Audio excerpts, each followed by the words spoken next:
And welcome to In Between Sets podcast. I'm your host, Kate. And I'm Abigail. And I said it before, I'll say it again. This is one of my favorite people on this planet, Miss Allie. Allie, introduce yourself for the crowd. Hey y'all, my name's Allie and I'm super excited to be here. Yeah. Okay, so a little brief introduction on who Allie is. Well, first off, I met her in my coaching container with Nick with Impact, and she was like one of my first friends in one of my first friends in that container. And then I was just starting my bodybuilding journey. Hello. She's barking. Yes, I met her when I was like starting my bodybuilding journey, and I was like, man, I knew I needed like a posing coach because I didn't have any idea of what I was doing.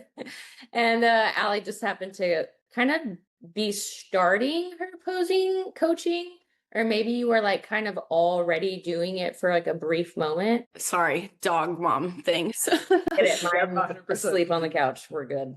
Yeah, I was actually just kind of doing it for friends and like behind the scenes. I wasn't marketing it at all. And it just aligned perfectly that you were getting into it too and looking for a coach. So it worked out perfectly. Yeah. And I saw your bodybuilding, like your stage presence and stuff. I was like, I want to look like that. She looks like a fairy. And that is what started me calling you like a mother fairy. Anyway, she just looked so elegant and so like beautiful on stage. And I was like, I know what I'm doing. We talked about, I think we saw your videos when we were first like starting bodybuilding, as far as like posing, when we were like YouTubing, trying to figure out how to do it and stuff. So yeah, it's kind of funny. Yeah, full circle moment. It's funny because of you, I started calling all my girls my little stage fairies. And it's my logo. You really started the logo. I was like, That's hilarious. well, because like I think we were posing, I think maybe our third time, and I was like, you said something or I said something. I was like, I just look like a fairy. Like, I was like, yep.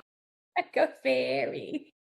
You're like, yeah, I'm keeping it. Yeah. So we just kept that. But anyway, but Allie is so much more than just a posing coach. She is a part of Impact and part of that community, and helps people develop their mindsets within their business. And then of course, outside of their business, she also does glam for bodybuilding shows, which Abigail did mine last time. Like I did my own hair, but she did my makeup. And she did a great job. Did she take 3 hours? Yes. But no, I'm just kidding. It's like I'm not a professional. But she's great at makeup. So I was like, well, I want you to do it. And this time we're going to bring Allie. Yeah. We're going to bring Allie in. Gonna upgrade. Yeah. Well, and what I'm super interested about, obviously this is the first time we're meeting, but it's I feel like posing, obviously in the bodybuilding world is not like super niche, but overall like fitness world, it's kind of a niche job culture to like start a business on. And so I think it's like super cool that you've kind of started your whole business on such a specific type of fitness and like a specific type of, I guess, like department of fitness. Is that the right word? Like like whatever. And I think a lot of times like people, we've talked about it a little bit, like get kind of nervous about narrowing in their clientele when it comes to starting a business, because you kind of like want to brand to everybody and all that kind of stuff. So I'm like very curious about that and kind of why you chose that specific space and all of that. Yeah. So start us like what got you into what you're doing, and we'll take it all from there. Yeah. We'll yap away. Yeah, I love to yap, you know that. With the posing side of things specifically, I have like a background in dance, cheerleading, figure skating, gymnastics, like being in the choreography, creative movement side of things in my life. I also was a lash tech, so I've been in the aesthetic world too. So glam and posing kind of blends all of the different worlds of my past together now, which is so cool. And what I realized at my first show is I rushed prep. I did it in 7 weeks for my first show. I did maybe 3 posing calls beforehand, and I got on stage, and I mean, I loved it. It lit a fire under my butt because I knew I could have done better. And I knew that really what was holding me back was obviously just being underdeveloped as an athlete, being so new and rushing prep going into it. And then I made a mistake on stage with my posing, and I was like dang it, if I had poured into that a little bit more, I could have presented myself in a better way. I could have presented myself in a way that I was a little bit more proud of. And what I've really realized by narrowing this down is everyone in this sport is so focused on the actual building of the body rather than how to present our bodies that we've worked so hard for. And so when I leaned into posing, everything honestly just fell into place. And I found myself kind of accidentally exactly where I needed to be because so many people overlook this side of the sport. I like to say to my girls that it's like a bow on a present. Not everybody is going to do it. Not everybody's going to lean into that. But man, does it make a difference with presentation, and it sets you apart from the other people that don't do that. So it's been absolutely amazing. And seeing how it builds the confidence of my athletes too that's like my heart and soul, seeing these girls actually see themselves in a different light. Yeah, that's really cool. So sorry if I just interrupted you. No. Before obviously getting into posing and competing yourself, like from dance to bodybuilding, like what made you want to step on stage, get into the bodybuilding space, like from the beginning? It's kind of funny. I like woke up one day and was like, I'm going to be a bodybuilder. I was working in a lash salon, and all of us, yeah, it's a fact. But I was working in a lash salon, and I was kind of in this place. I was living up on Vancouver Island in Canada, and I didn't know where I wanted to go. I just knew that I didn't feel like I was going to evolve or grow that much more where I was, or give myself permission to become who I wanted to really be.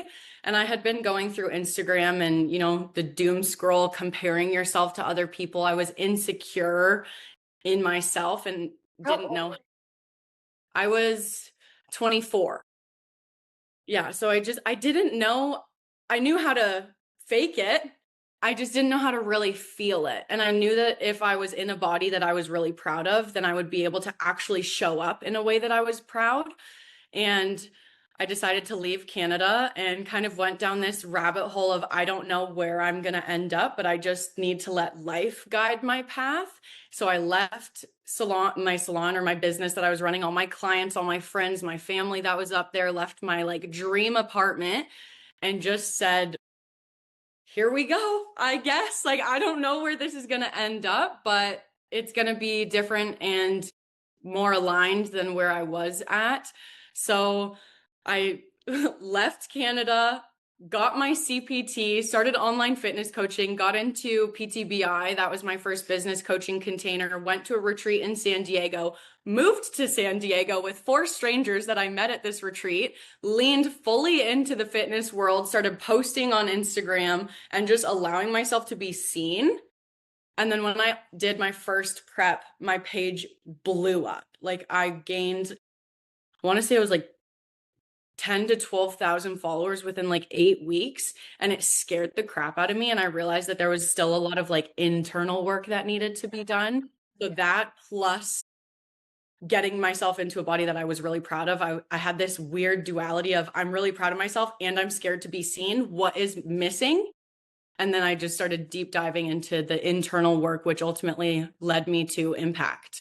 Yeah. Wow. That's really cool. So it's just crazy to me that you're like up and just left Canada, left everything and started a business in San Diego out of nowhere with strangers. Like, that's so crazy to me. Like, where did that confidence come from? And like, what would you tell somebody wanting to do something similar? If you know me, you know that I kind of will throw myself in the fire, and I learn through experience and like exposure therapy. I think pardon me, y'all, we're about to get deep for a quick second, but I have this Get deep immediately into like 5 minutes. Anyway, I have this unwavering confidence that I will be okay. When I was younger, I lost my sister when I was almost 2 when she passed. And when I was a kid, I had this like spiritual connection. You know how kids are more connected to things that we can't see. That just followed me forever. And I had this, if she can't, I will. So regardless of what I was scared of, I would just like put it up to her. And I was like, you got me, girl. I don't know where we're going, but here we go. I'm ready for the roller coaster, and just trusting and having faith. And it ultimately has led me back to church and building a relationship with God, which has been really amazing, having both my sister and God now to kind of lean on to for that faith that it will turn out, even in the face of fear and absolutely having no clue where I'm going. Dude, I resonate with that so much because like you and I both share a very common quality of like, I don't know, but I know that I'll figure it out because I literally always have. And also, yes, with like the support and community behind you, like friendships and like mentors, and obviously God, like for me, that's a big one. But like, it's just kind of when you feel even like a small inch of calling, you and I both would be like, well, all right, like, like, okay, Honestly. off. Like, Yeah. I mean, Abigail's doing the same thing by pursuing trying to be a doctor over here and also being pregnant at the same time, which Yeah. not that, she planned that part. That part was good. Yeah, that part going to school and being pregnant, but also like it doesn't mean you just stop doing the things that you want to do and pursue just because like life. I feel like that too is a lot of what gets people, and we'll probably get into this mindset too, because I'm really curious as to how, obviously you kept going despite, I don't want to say necessarily like setbacks, but I do know that you've had a couple setbacks and you've had a couple of like, oh shit moments, like this is not kind of what I signed up for, but also I guess we just keep going, so what would you tell someone if they're like, okay, I'm going to follow the stream, I'm going to do this, because a lot of the times we make excuses or we negotiate with ourselves on it because it's like, well, but I've got this. And so when life slows down, then maybe I'll do that. But like that calling will continue to call until you pick up the phone and answer. So, what would you tell someone that's just kind of like, well, I want to do this and I want to pursue it, but like, but life? I mean, we can justify and we can excuse anything, and our life truly is what we make it. And up until a point where you start to look at challenge as a test of how bad you want it, you will continue giving in to the justifications to stay comfortable where you are. If you don't want to grow, that justification is going to sound real good to stay comfortable. If you are even minorly like unsatisfied with where you're at right now, that calling is going to feel like a potential. It's going to feel like an opportunity, and the justifications are going to start sounding like excuses and reasons to stay comfortable or stuck. As people say, people love to say, I don't have time, I'm stuck in this, I can't get out of it. You're choosing that ultimately. When you become aware of your patterns and you become aware of your behavior, continuing to choose it is a choice. So get out of your shit, get out of your own way, or make your bed and lie in it. Either way, it's going to be what you make of it. Yeah. Yeah, I was gonna say I find it super interesting. Like I obviously hearing your story is very similar to like I feel like how we make decisions in the sense of sometimes I just wake up, I'm like, hey, I'm gonna go do this. Like I just woke up and was like, I'm gonna join the Marine Corps. You just woke up and I'm gonna go to Newcastle. I'm gonna go to San Diego, right? And we just kind of do it and figure it out along the way. And I always get not bothered, but kind of, I don't know the word, maybe bothered, maybe annoyed of when people are like, well, I'm planning to do this, I want to do this, and they never actually end up pulling the trigger. They're kind of dreamers versus doers. What do you think? And I feel like you guys talk about this a lot in Impact, but what do you guys think, I guess, is the reason why people do that? Like, why are you a dreamer and you come up with all the plans and all the, the perfect way of how I'm going to go about starting this business, but then never actually do it? I think there are people that really enjoy the planning and the fantasizing of what's possible rather than the action and facing the challenge that it actually takes to make that dream a reality, to turn it from an idea into an actual action step. People, whether it be their past, limiting beliefs, imposter syndrome, not believing in themselves, using other people's success, other people's failure as a reason or proof, like evidence that they cannot do it for some reason.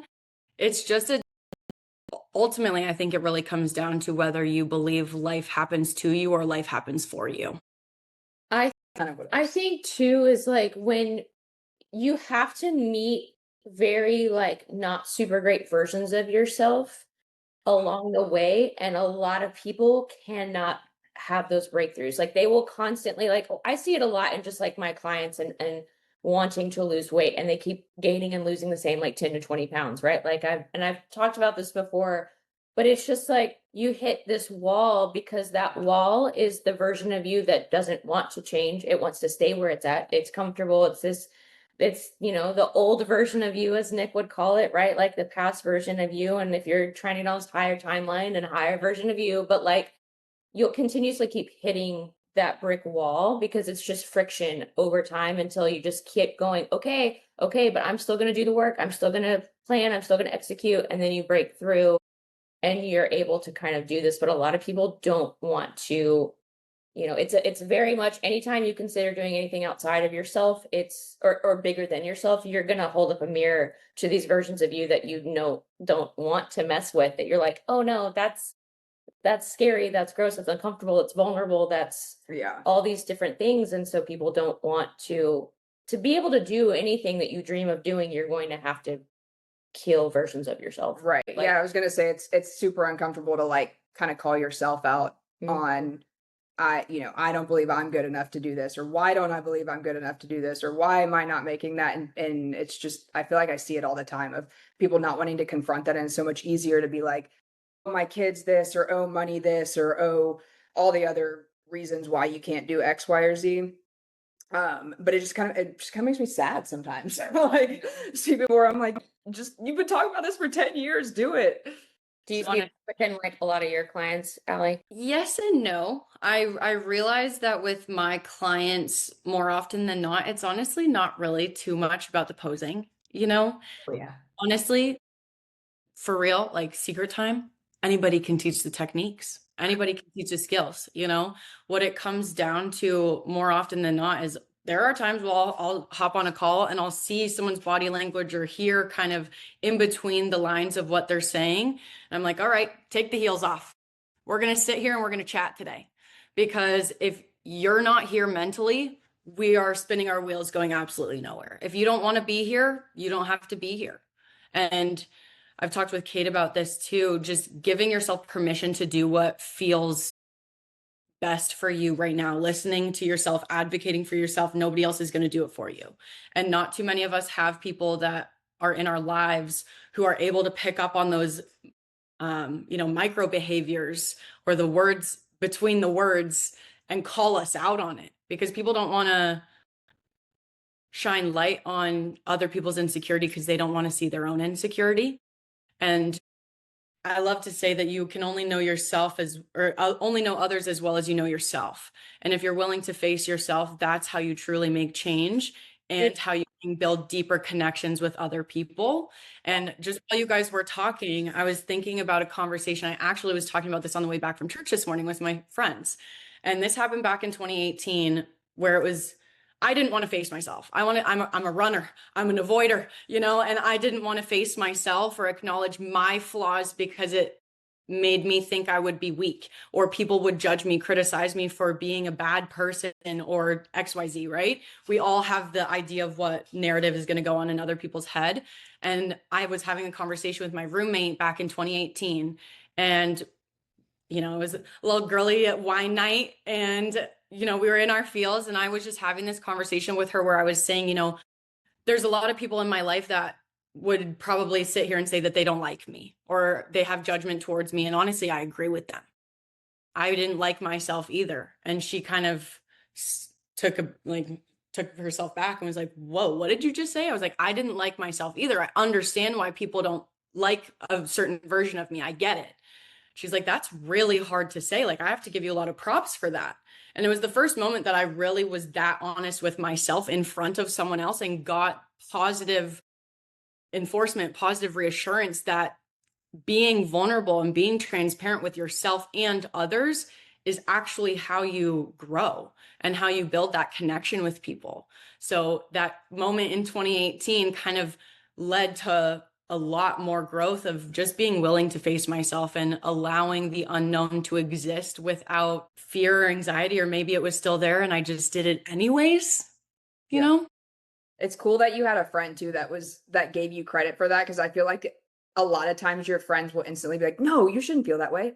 No, like Mhm. that's not true, this and that. But it's a hopefully a true friend, still a friend now. But to say like, no, that's big of you. Well, that's real love. Yeah. Like that's real love of being able to be like, oh, okay, you want to talk about that some more, rather than just like put a band-aid over it and say, no, you shouldn't feel that way about yourself. Like, no, like there's been plenty of Yeah. times that I didn't like myself. And Abigail had to be like, you want me to tell you what's really going on here? Like, that's true friendship. And then also true, like, one thing I love about you so much is how you know what it feels like to advocate for yourself. So you advocate for others because, like, sometimes people need permission to advocate for themselves because they've never really either been shown how, they've always maybe been put down their entire lives, or falsely put up, like, oh, you shouldn't feel that way. You're like, no, but something is like wrong with me that I need help on and fixing and like causing what's the word?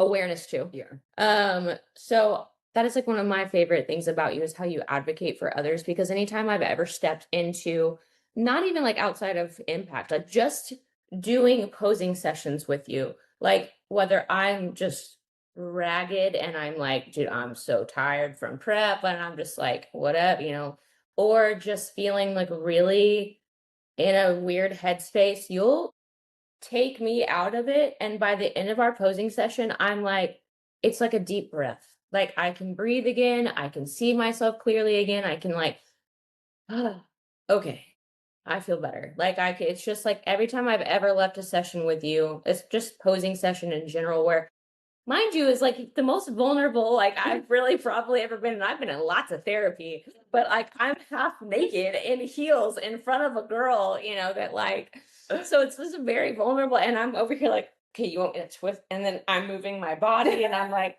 okay.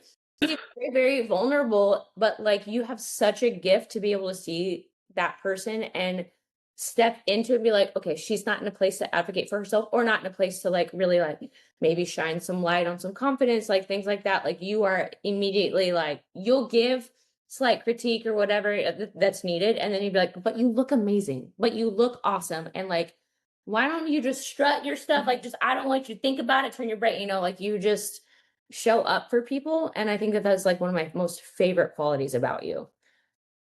From that realization, you said 2018. Yeah. When, as far as like your business and starting posing coaching, where did that kind of play in the timeline? Oh boy, it's been a roller coaster.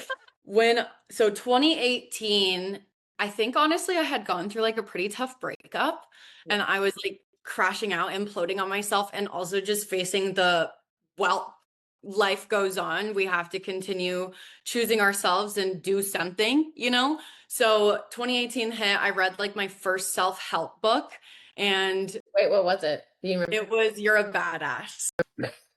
Yeah. I All right. And I read it while I was on a trip with my mom, and I came back to my life up on the island and I started testing it. It was something as simple as if you think you're going to go to work and hit every single red light, you're going to hit every single red light. Start thinking about hitting every single green light instead. And I did it one day, and every single light on my way to work either was green or turned green as I came up to it. And I was like, it works. This is real. Oh my gosh. I was like, like, did I just crack the code of life? Like, how did this happen? And I realized how shifting, because I kind of grew up in more of a pessimistic mindset. By shifting it to optimism, you start to notice more positivity. And so when I read that self-help book, it was end of 2018, secret time, got drunk at a basketball game and called who ended up being my boss, called a lash company. And I was like, hey, do you have spots available for this lash training? They did. And so I went and did the training, tried starting my own business, failed, called her back, said, I want to do the second layer or second level of training. And also, do you have spots available for a job. Like, I would love to work with you. Started doing that, switched my career in school from dental hygiene, which my dad chose because I didn't want to do that, and started doing marketing. And then I worked at the salon for 3 years, got to a point where I started my own business from home. Loved the freedom that I had working under, I used to call her mom. Like, she, to this day, I love her so much. And she helped show me that other people's success is a reason that you can succeed too. There's room for all of us. And I leaned into that so hard and just loved freedom of making my own schedule and the relationships that I could build with my clients, having clients for years. It was just amazing. Deciding to leave that, I had to restart everything. It was so scary and I had no idea where it was going to go. Ended up working with fitness clients and I liked it. But I realized I liked doing my own training and doing it for other people that would make excuses and justify their current behavior and wallow in whine. I got pissed. I was like, come on, like, believe in yourself, be better, just do the shit. Like, it's harder to excuse these things, enable yourself and continue living a life that you're not happy with, bro. Like, how are you not seeing this? And so I started to move into more mindset plus fitness coaching. And then I hit a wall, my personal life. Kate said that things have been thrown my way a few times, and I needed to step back for a little bit and recalibrate, figure out who I was. And I was working in impact through that too. So the personal development side of this kind of suffering season that I was in, and Nick, I have to give him so much credit. He held that safe space for me to face myself. He told me to advocate for myself, gave me permission to give myself permission to do the things that I wanted to do. And through his leadership and his guidance and friendship, that's how I started to really learn how to hold space for other people. And of course, working in impact, we are held to standards up here. We have to go educate ourselves and be exposed to all these different things, face ourselves. And if we don't, Nick's going to do it for us, So going into posing, it is vulnerable. And it is also the fun part of such a hard process. It's the showcase of the work that we do in the gym and in the kitchen for months. And it's also the part that people will kind of avoid and be like, oh, it's easy. You just walk up there and do it. I'm like, Bessie, no, you're going to go do it one time and you're going to be like, oh, crap. I really overlooked that one aspect of it. And like, the confidence that you carry on stage is the confidence that you feel within yourself. Mm-hmm. And being able to help guide people to that new perspective of themselves is the greatest blessing of doing what I do. It's so cool. That's really cool. So the biggest shift that you had as far as like going from negative to positive thinking, kind of, I feel like from what it sounds like, propelled you into just belief in yourself of going to the lash school, starting that business, so on and so forth. What do you think was like the next mind shift change that you made, whether it be through impact or whatever, that kind of led you, I guess, to overcome the next thing and start the posing and all of that? I realized that, we say it all the time. We can say it and not feel it, like so many different things. And I would say things like, if we don't show up for ourselves, nobody's going to show up and nobody's going to save us. Like, we have to advocate for ourselves. And I was still in a season of kind of feeling again, like almost resurfaced, life happens to me, not for me. And it was being faced with a similar problem that I had faced in the past that made me realize I thought I healed this and I didn't heal it to the extent that I now need to be healed. So it's honestly kind of the same thing, being faced with it again and feeling like an imposter, feeling like you're going to get exposed, or people are going to see a side of you that you don't really know yet. And honestly, just being like, you know what? I can't hide from myself at all. I don't want to hide from myself anymore. Like, just releasing it and getting so sick and tired of being in a cycle that comes back and actually doing things different to get a different result. I was literally going to say, it's almost just like you have this conversation with yourself. We're like, aren't you tired? Like, aren't you so tired right now? I'm literally looking at myself in the mirror going, I'm exhausted. Will you please figure your shit out? Like, will you please stop making and repeating the same mistakes? Like, you can genuinely not even really make them in the same, like, actual step-by-step way, but just they will always have the same face. Like, they will always present themselves the same as the same pattern, right?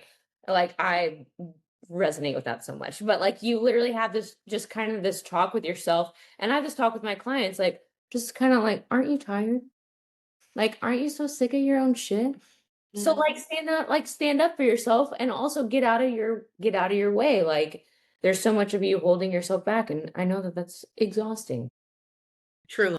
Yeah, and it's like important to like realize it's not you didn't just wake up one day and you're like, I'm just going to be positive and think green lights and everything's going to go just the way I want from now on. It's like, no, you have to continue to remind yourself of that. And like something's going to hit you and you have to remind yourself again. And then you have to dig up more demons. And it's like a continual process over and over and over again. It's not just, you're not going to wake up. Anyway. I think we all wish that we just had to heal one time. Exactly. I just want to deal with this one time and I'm going to read this one book and then the rest of my life is going to be rainbows and butterflies. Thank you so much, La La Wonderland. Exactly. No, like it is actually showing up every single day and changing how you think, reframing how your brain processes information. How do you respond differently to things instead of reacting? I will say, I've been a hothead in my life. And by choosing to respond, that goes on for a while. And then you realize that you can respond. And it's almost like you've trained yourself how to respond instead of like always like actually being like super authentic and genuine in it. It's like you have learned the behavior that you need to show up with. And there's a different layer of healing and growth and personal reflection that comes with actually becoming that person and fully stepping into that character and that having that level of integrity all the time and carrying that even when you're by yourself. That for me was what I realized is I would portray this person publicly and then behind closed doors I was still beating myself up and I wasn't doing the work for myself. I could show up for other people. And it's almost like you can give advice, but it's hard to take your own advice, you know? So it wasn't until I actually allowed myself to really become that person truly, even behind closed doors, check myself the way I check other people, that shift like truly happened. And again, the posing thing really was like, Bing, woke up at 4 a.m. Guess I'm going to be making a posing video. And it went viral. And I was like, okay, I guess I'm a posing coach now. Yeah. But that's because you were just living authentically you, and then you just woke up and knew this is completely who I am and what I want to do, which is like the craziest part because I feel like we talked about this not too many episodes ago where it was like people are always searching for their purpose of like, what am I supposed to do in life? And it's if you were just doing the things that you love and living authentically yourself, like those things just kind of come to you. If it feels forced, it's not your purpose. Yeah. Like if it's forced, it's not true alignment, you know? And we talk about this in impact, and this is part of why my heart is so obsessed with impact and what we teach to people is because when you are aligned and when you are embodied, you truly just live in existence with what you do. And it draws people in and also shows people what's possible. I was talking about this today too. Like I grew up with this. People don't get to enjoy their job. People don't enjoy their life. We just kind of have to do what we have to do to get by.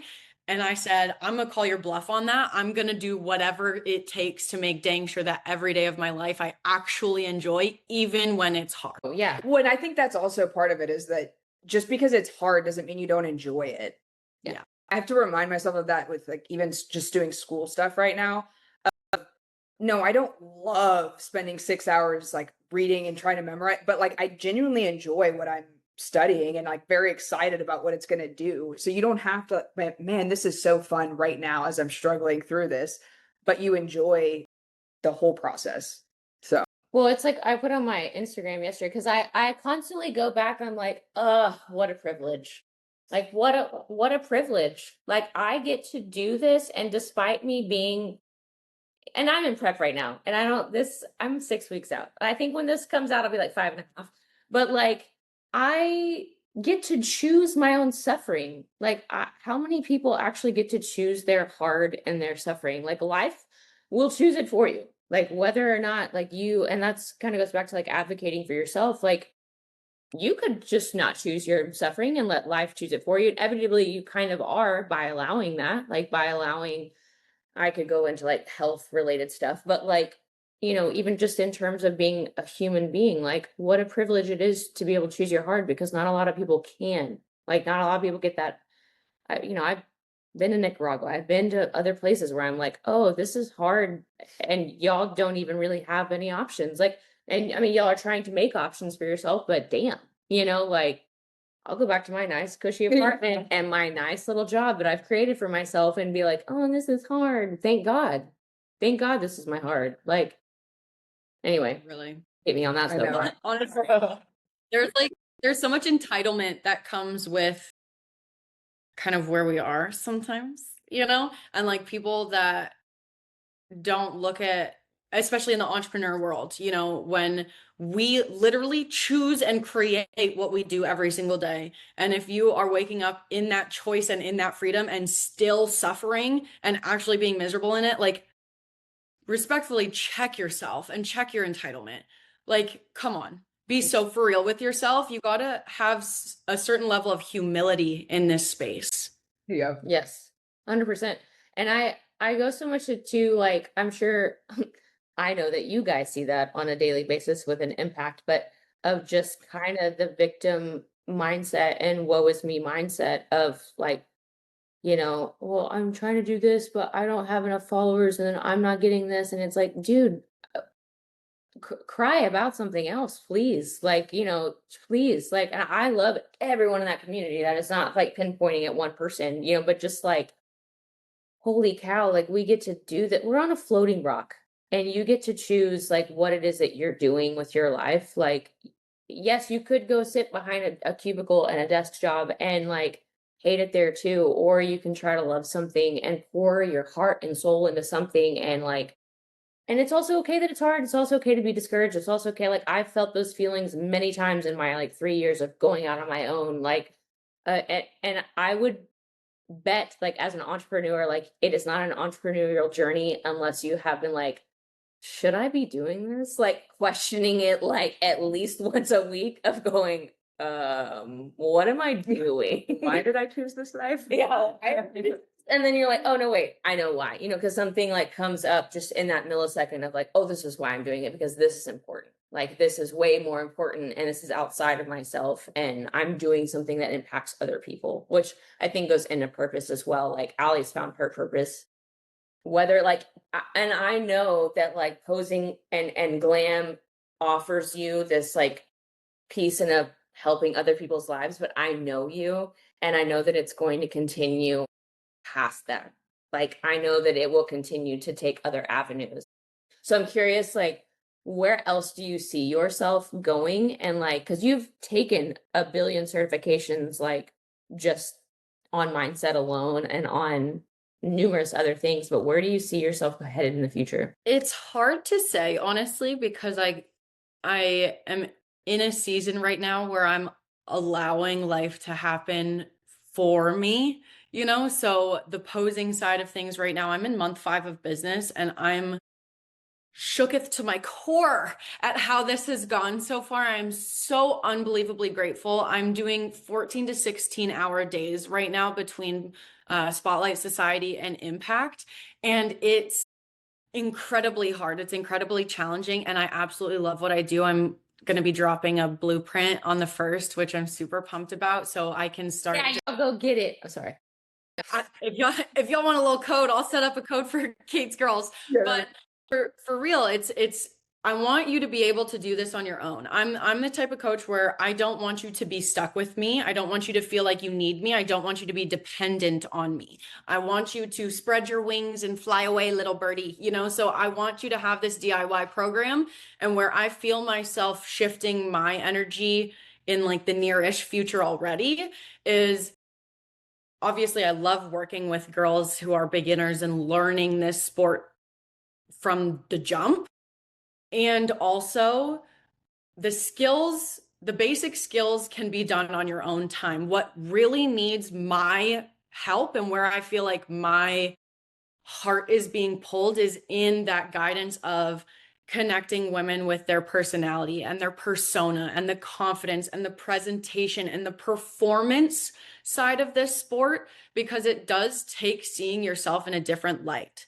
It takes facing yourself. And like I said, I'll have calls with girls where I'm like, "Kate, we're sitting here and we're talking this one out today because I'm hearing some things that I don't like how you're talking to yourself. Where's this coming from? Why are we doing this?" And having that mental shift and that personal connection with my athletes, that is where my heart feels just so excited for what's there. And so I think probably leaning into the personal development side of things eventually is where I'll get to.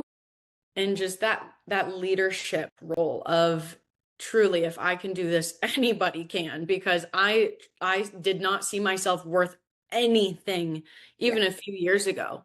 And my little tagline that I remind the girls all the time is, it's okay to be the center of attention. It's okay to be seen. It's okay to be selfish. It's a good quality, actually, within moderation. Right. So leaning into guiding women specifically through that shift in how they see themselves is where I would love to continue growing. Hold on. Okay. Hold on. I just want to ask, like, and it can be really brief. I know all of my clientele are mostly women. I think I have 2 men, but like, and they've been with me for a long time, so they can stay as long as they want. But like, I see women just struggling with their confidence. It is, here's ground, here's confidence. We're constantly building themselves up to be confident in themselves. And I know a lot of people think, well, like, especially in posing, that confidence is an outside work. It's an outside thing. Like, can you kind of break down just a little bit about what you tell your girls when they come to you and you can just tell that they're really struggling with their confidence and even stage presence? Like, because I think it can resonate so much past, being on stage. Still my questions. Well, then good. Now I don't have to ask. Well, then good. Now you guys don't have to fight over it. Yeah, actually, I say that there's 2 rules of working with me and a FAQ, frequently asked question, that I'd say to every single girl on our first call to really set the tone and set the standard of what it is to work with me.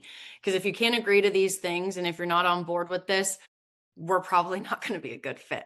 So my 2 rules of working with me is, as you learn new things, to give yourself kindness, patience, and grace. It's tedious. It's exhausting. Like, we all are sore and tired and don't want to do it. And you can apply this to literally any aspect of life. We want to throw our hands up sometimes and just turn away from it. Giving ourselves those 3 things, kindness, grace, and patience, allows us to be okay being a beginner and learning new things and not being good right away, which was for me very, very hard to accept. That pill was hard to swallow because when I was younger, was just naturally gifted at things. Didn't really have to work that hard. Bodybuilding is a different world. You don't have cheat codes, So those 3 things. And then the second rule is, and I say those 3 things, sorry to jump around on y'all, but it's because I don't expect perfection from anybody, actually. I expect presence as we progress. Because if you're not present as we progress, you're going to just this is just going to go nowhere, go into the ether of nothing. And the second rule is to have fun while we're working on this. Like I said at the beginning of this call, it's the showcase of all the hard work. Why wouldn't we have fun in this? This is the performance and saying, hi, look at how much I've done for myself. Look how much I've invested into me in this process. I've given this my everything. I want to celebrate this in front of y'all and with y'all. Those are the 2 rules. And then the frequently asked question, just to kind of really actually answer this question, is confidence. The number 1 question the girls ask me is, how can I stand out on stage? How can I draw the attention of the judges and the audience so that I, am the center focus? And I'm like, it's nothing to do with the color of your suit. It doesn't have to do with the shiny heels you have or how good your glam is or what your hair looks like. It has nothing to do with any external thing on your body. It has everything to do with the energy that you feel when you step on that stage. If you're stepping on stage with insecurity and anxiety, it is going to show through your face. If you're stepping on stage excited and proud of what you've done, even in the moments where you're not perfect, that shines through and that connects with the audience. It's funny because on stage you can see this difference. It is so visible because when you're stuck in your head, your body gets rigid and you're so scared to make mistakes. There is no fluidity and there is very little personality because you're frozen. And when you just relax and trust that your body knows what to do, your brain, your face, your flow can actually flow, be shown, because you can flow through errors, flow through mistakes, and still show confidence even in the face of not being perfect. So it has nothing to do with what's externally going on. You could have a Louis bag and you could still hate yourself. If you actually love yourself, then whatever you wear, I mean, I'm out here dressing like Adam Sandler and I'm like, I am her, So it's whatever you feel that is portrayed through your life or on stage. So with all the women that you've worked with, what is the most common, I guess, insecurity or where does the lack of confidence generally come from that you see? It's a hard one to say because it's kind of different for everybody. I think it's more often than not just a level of imposter syndrome. Yeah. Of we get into bodybuilding, especially working with first timers, it's the very first time they are seeing themselves shredded and like glam to the gods and all these things. Like they don't see themselves like that. They don't see themselves as this confident person. So they're faced with this, like, this body's pretty cool to see, and I don't really know how to exist in this yet. Mm-hmm. And I face that myself, and a lot of where my coaching comes from is my own errors, my own insecurities, my own journey of how I built this confidence brick by brick, So it's a shift of how they see themselves and stepping into this new identity that they're creating. I think what the first year of bodybuilding does to anyone is shine more of an introspective light of like how quick we are to compare ourselves to others and how quick we are to compare ourselves, like our journey or just like how we look or, well, I want to look like that, because we don't have a representation of like what we've done before because it's our first year. For me, the second time, I think I was telling Megan, I was like, I feel less pressure this time. So it kind of took me a second because I was like, I feel like I'm doing something wrong because I'm not just so like, okay, doing only this and my cardio's here, like, just at this time. If it's not this time, well, then I've had a bad day, there's less rigidness to it and more fluidity, which I feel like I still have a great package and I can compare myself and be like, dude, I actually have a really good package compared to last year. Like, because you can compare yourself to like you versus you. Am I growing? Am I doing okay? Am I like, you know, whereas first timers, you kind of don't know what to compare yourself to other than other people. And so I think if people, even just in life in general, if we can kind of stop, as women, can stop comparing ourselves to everyone else around us. Like, yeah, we have no idea what season of life they're in. We have no idea what they've had access to. We have no idea just even the path of life that they had. Like, so I think a lot of insecurities and the women that I've seen and like in my container, my coaching container, like it's just a comparison all the time. And I think you can probably see that in like your posing, where like posing with me last year was probably very like, okay, now just turn your hips more. I don't know. So this time's being like, oh, you want me to walk like this? Okay, I'll walk like this. Like I'm just a little bit more present and like a little bit more, okay, like I'm confident, right? Because like we've done it before. And I just feel like a lot of people are missing that, or a lot of women anyway. 100%. You have a lot more freedom to try new things when you come back for the second round of it. And just on the like topic of comparison and not knowing the season of life that people are in, to like divulge what was actually going on in my life for the two shows that I did, I was in states of misery and suffering in myself, and prep was a distraction. It was a way to get out of myself and have something else to focus on. And when I was starting this last prep this season, my life was peaceful.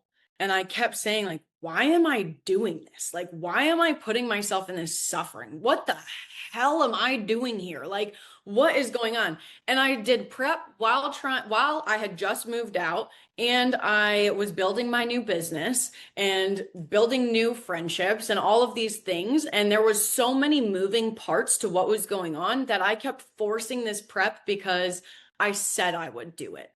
Yeah. Not because I felt aligned with it, but because I said I would do it and told people that I would do it. So I just kept trying to force it. And then it got to a point where I said, you know what?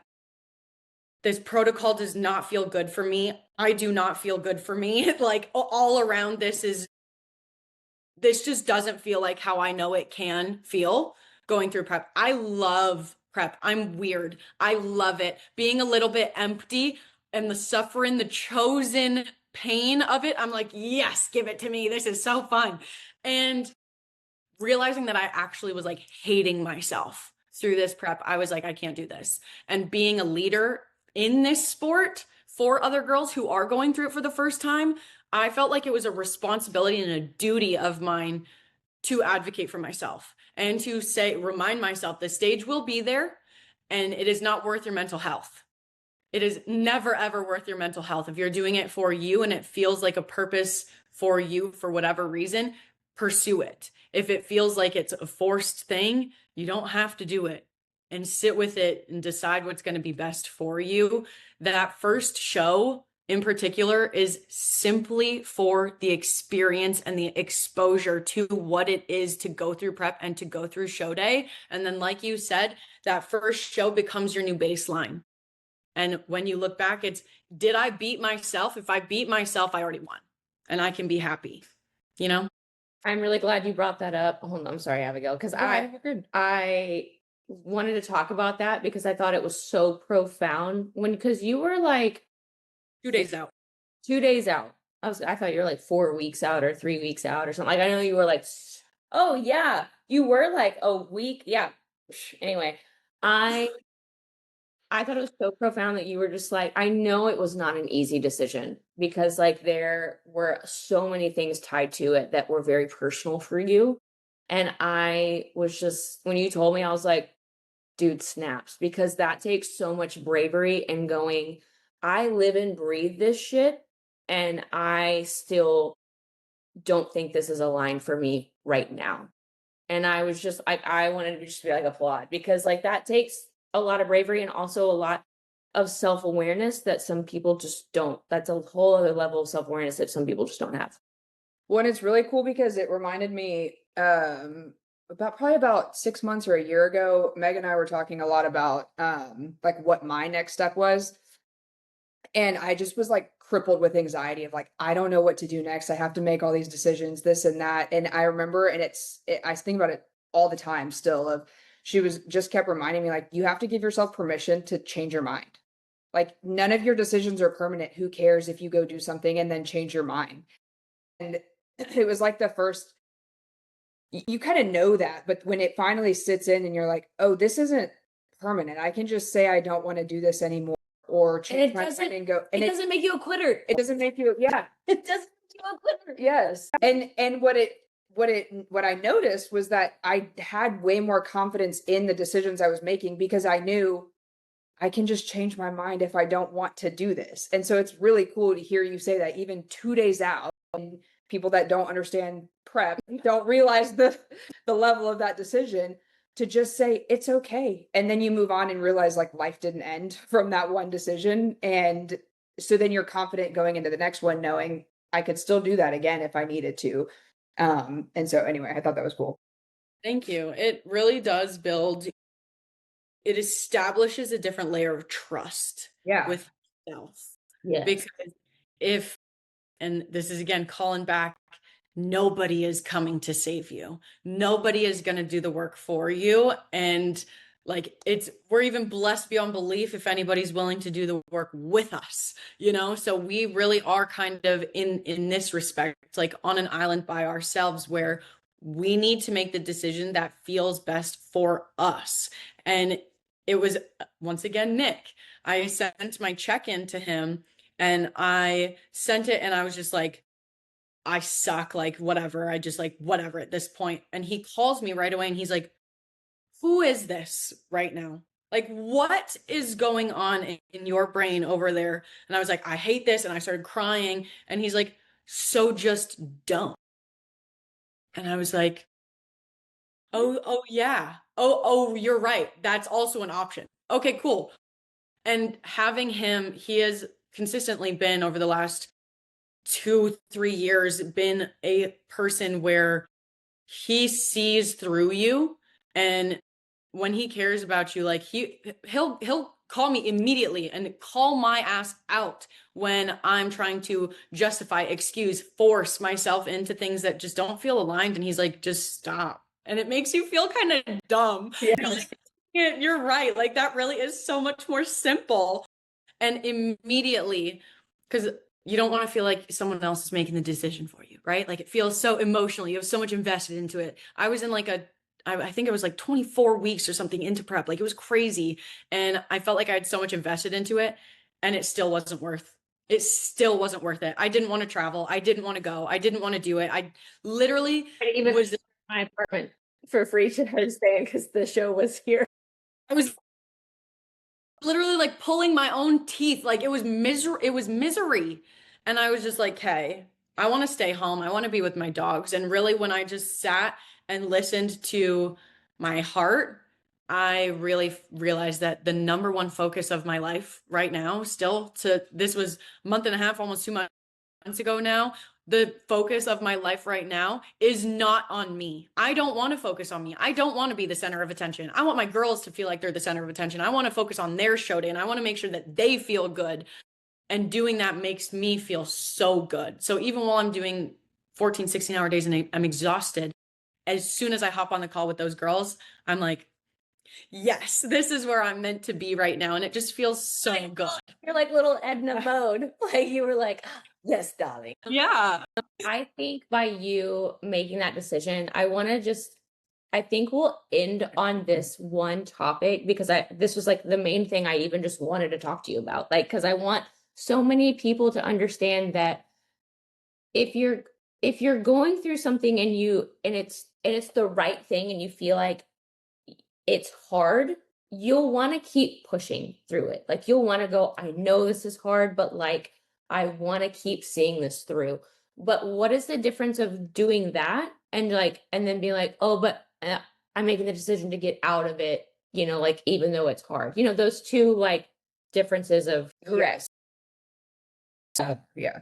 how did you navigate that? And I think that would be really impactful for other people to kind of sit on for themselves of going, yeah, what is the dichotomy of like, am I quitting just because it's hard, or am I stopping kind of forcing this thing and just trying to make it align with me when it really doesn't? Yeah, I think that's a really good question. And I think it's going to be slightly different for everybody.